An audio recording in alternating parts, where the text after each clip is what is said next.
You're listening to HowStreet.com radio, available online at TalkDigitalNetwork.com. Welcome to HowStreet.com radio, the online source for market opinions. Here is Jim Goddard. My guest is market historian Bob Hoye. He's the chief investment strategist for Institutional Advisors. Welcome to the show, Bob. Jim, good to be with you. And an interesting day in the financial markets. Wow. Have we ever seen some interesting lows and then recoveries? What's happening now? Been swinging around. Well, on the stock market side, when the price of crude started to decline noticeably a month ago, they all thought, oh, this is good, because over the decades since the days of OPEC in the 1970s and the first oil crisis, it's been considered that as crude goes up, it acts like a taxation. It takes money out of consumers' pockets, and then when it goes down, it does the opposite. And I've always considered that a lot of nonsense, because crude oil is just another commodity. It's a big one. And commodities go up in a business expansion, and they go down in a contraction. So that's about what you can glean from looking at it historically. And here we are now. We're now into a very serious decline in crude oil prices. Each level goes by, you're impressed. It's at 80.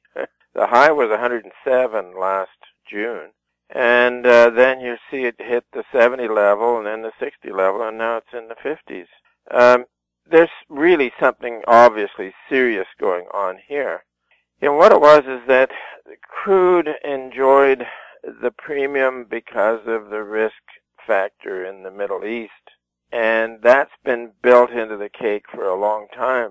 So where many other commodities like the grains and the base metals had a cyclical peak in 2011 and were generally heading down, crude stayed up there. Sure, it had that huge high in 2008, 147. Actually, ironically, that was the peak of the peak oil story. Crude was going to run out all around the world, and the Saudis really didn't have the oil that they claimed to have.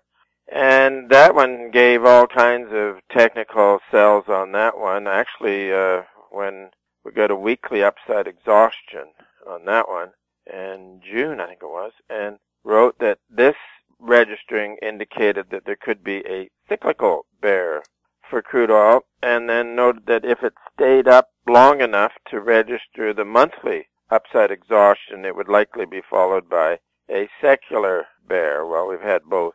So this is now really the secular leg coming in, and we've counted that on previous hard crashes, like after 1980, and then that one after 2008, that the really heavy-duty part would last about 6 or 7 months, and that counts out to about January. So it's getting pretty, well, here we are now down into the 57s.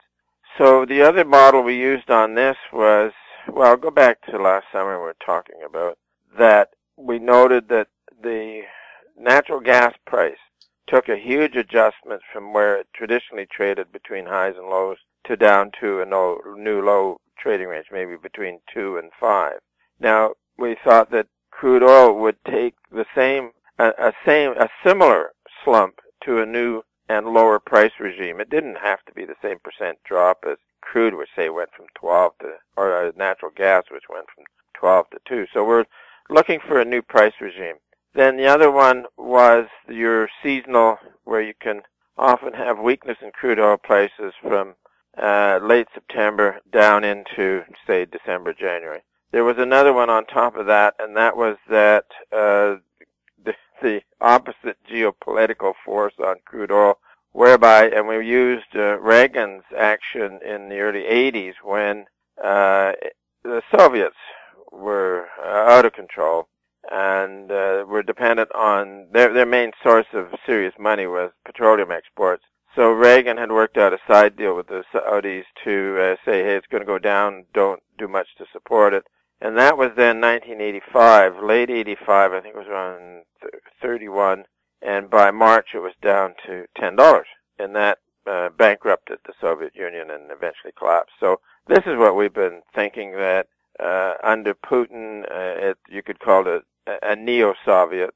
Too much ambition that needs a lot of money, and now they're running out of money real fast. So then the other hand that was on the wall too was that the Saudis are really quite apprehensive of ISIS, this extreme terrorist group, and they have been making their money out of selling oil. So an unusual decline in crude oil prices would be helpful all the way around, and so far it's heading the right direction. On this one, to try and catch the oversold on this is most difficult. So again, looking at previous crashes that lasted, say, some 6 or 7 months, they weren't followed by straight up V bottoms and up the other side. A couple of months at least of churning around to establish a bottom. So even though we might see a low sometime in the next 4 or 5 weeks, it's just strictly for nimble traders rather than investors to take a serious position. So now will also have put pressures on other commodities. I'll just put in that we still like the grains, the symbol GYX, acting well and have been for some months now. Base metals, we were looking in the summer for weakness on seasonal basis for copper down into around November, and I think there was a low on December the 1st. So that was a targeted, kind of low. And now we're looking at it, and it's in a pattern. Copper's in a pattern where it can go lower. So the other hand, if you take a look at the mining stocks, base metal mining stocks, one index we use is the SPTMN. They've come down, of course, with this and are setting new lows where the base metals index, GKX, has not been quite that bad. So, but over the decades, the base metal mining stocks have a tendency to lead changes in base metal prices themselves. And to put it in as simple as possible, there's more down for base metals and base metal mining shares. It won't be able to resist the pressure in crude oil. That's going to, even eventually the grains, it'll get those because the cost of harvesting is coming down, fuel costs, everything else. So the street has a tendency to celebrate this as being a plus, but no, when you get important commodities going down, such as this one, a few months ago we ran a chart showing the price of crude over the last couple of decades, with the vertical bars showing the recession times, and it's not that declining crude prices cause a recession, but they are, like any other commodity, they go down in recession. So I think this is, the U.S. economy has been quite buoyant for the last 6 months, and perhaps this change in global commodities is saying that the whole of the global economy is contracting. Would lower gasoline prices help boost the American economy, considering it's consumer-based? Yeah, well, that's the theory. But throughout all of business history, good times have been associated with rising commodity prices, and this became distorted in the 70s and 80s when there was so much price inflation, and inflation, that sort of inflation is disturbing to society. And it also filtered into the investment world where inflation was bad, but we've been preaching for decades that good times are associated with rising prices and bad times with falling prices. So, and we'll stay with it.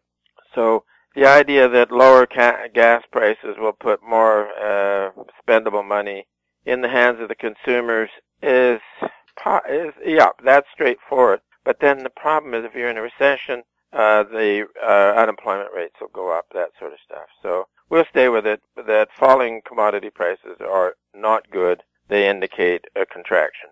We'll have more with Bob Hoye right after this.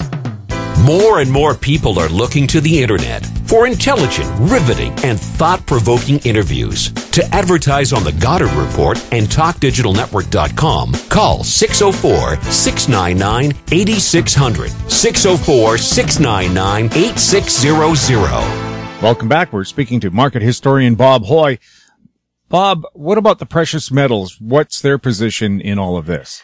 Yeah, well, that big high for all metal prices in 2011 was important. So that was gold and silver and the base metals. We've already talked about those. So on that boom, and in any bull market for precious metals, silver will outperform gold. So then what we do is keep track of the silver-gold ratio, and when it's flying, there's a momentum measure called the RSI. And in 2011, it got up to 92, and the only time it had been at 92 was at the blow-off peak in January 1980. So we noted that it was dangerous, but we didn't think the bear market would be as bad as what followed 1980, and it's been bad. The last sell we had on the sector was in May, earlier in the year. Terrific rally coming out of Christmas, and that RSI on the silver-gold ratio got up to 82, I think it was. And anything above 78 can be dangerous. So we noted it was dangerous and it was time to take money off the table. So now underneath this is the key to gold's profitability in a post-bubble climate is that it's not so much the price in dollars. It's the price relative to the cost of mining it. So here now you've had crude oil is declining seriously relative to gold. So if you look at gold mining, the crude represents energy costs, and there's a lot used in blasting and running mills and big trucks and all that sort of stuff. So, and then you look at base metals; they're going down, and that's reducing. They're going down in real terms. That's reducing the profitability of base metal mining. So then, the base metal side. That'll put a lid on wage rates for miners, and it also, for mine supplies, put a lid on the price. And back in 2011, the big mining, gold mining people, and also the base metal mining people, couldn't get tires for their big moving vehicles, for example.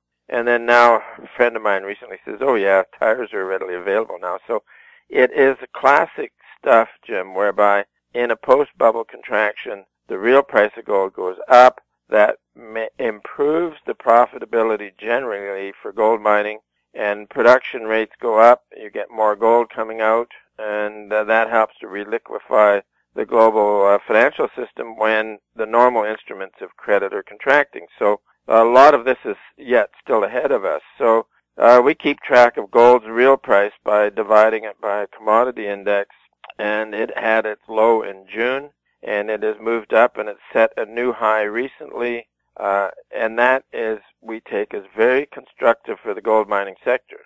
And at some point, when financial pressures ease, then the gold stocks will then follow up the real price. And this is not our imagination, because this is what's happened in all previous post-bubble contractions. The real price of gold goes up, and it's been rising strongly since, as I said, June. So that outlook for the gold sector is very positive. And now our advice on gold shares as of last week was sort of on the next dip, which we're getting now, to begin to buy some gold shares. There's no need to rush in. There's been a good trade for traders, but we're talking mainly about investors, which don't like to trade. So we wanted to have the gold shares divided by gold. You want to have the gold shares beginning to outperform gold, and that's been on for about 4 or 5 weeks now with some swings and corrections. And then the other one that we needed for comfort was that silver should begin to outperform gold, and it's had a week or so of attempting that. So there's no rush to get fully positioned, but one could accumulate a little here on some down days on this. So with the hopes, underline hopes, of brighter prospects in the new year. Bob, always a thrill talking to you. Always good to be with you on the Fridays, Jim. My guest has been Bob Hoye, market historian and chief investment strategist for Institutional Advisors. Their website, institutionaladvisors.com. You're listening to HowStreet.com radio. Find us on Twitter at TalkDigitalNet. Our YouTube channel is Talk Digital Network. You can forward comments about the show to info@HowStreet.com. I'm Jim Goddard. Comments made on HowStreet.com radio are an expression of opinion only and should not be construed in any matter whatsoever as recommendations to buy or sell any financial instrument at any time. Available online at TalkDigitalNetwork.com. HowStreet.com radio is a production of HowStreet Media Incorporated.